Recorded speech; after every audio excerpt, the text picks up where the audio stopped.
میرا جوان بیٹا فوت ہوا اچانک، تو سب سے لائق بھی تھا، سب سے قابل بھی تھا، سب سے نیک بھی تھا۔ تو پہلی دفعہ مجھے یہ آیت سمجھ میں آئی کہ یعقوب اور یوسف کی جدائی ہوئی، دونوں کو غم ہے، بیٹے کو بھی غم ہے، باپ کو بھی غم ہے، لیکن بیٹا اندھا نہیں ہوا، باپ بیٹے کے غم میں اندھا ہو گیا۔ وَابْيَضَّتْ عَيْنَاهُ مِنَ الْحُزْنِ فَهُوَ كَظِيمٌ، یوسف کے غم میں ان کی آنکھیں ختم ہو سفید ہو گئیں، یعنی یہ جو درمیان والی پتلی ہے یہ بھی غائب ہو گئی۔ اتنا دکھ دیکھا، جیسے بچپن جیسے پیدائشی اندھے ہوتے ہیں ان کی پتلی نہیں ہوتی، اس طرح غم تھا کہ پتلی غائب ہو گئی 40 سال۔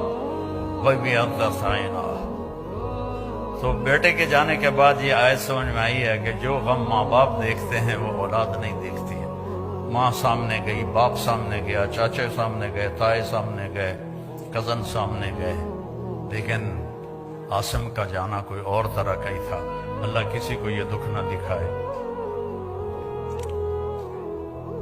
قبر میں آپ تو مستورات ہیں، ہم لوگ قبر میں اتارتے ہیں جب ایک تاریک کوٹھڑی میں، تو دل ہل جاتا ہے۔ ان سب سے زیادہ جو دل ٹوٹا اور بکھرا وہ اپنے بچے کی قبر میں جاتے ہوئے دیکھ کے ٹوٹا۔ تو یوسف علیہ السلام کے لیے یعقوب علیہ السلام کی آنکھیں سفید ہو گئیں، لیکن اپنے بچوں کو ایک دفعہ بھی نہیں کہا کہ تم نے میرے بیٹے پر زیادتی کی اور اس کو تم نے تباہ کر دیا، ایک دفعہ۔ آخر کار یوسف بھی مل گئے اور بچوں کو بھی توبہ کی توفیق نصیب ہو گئی۔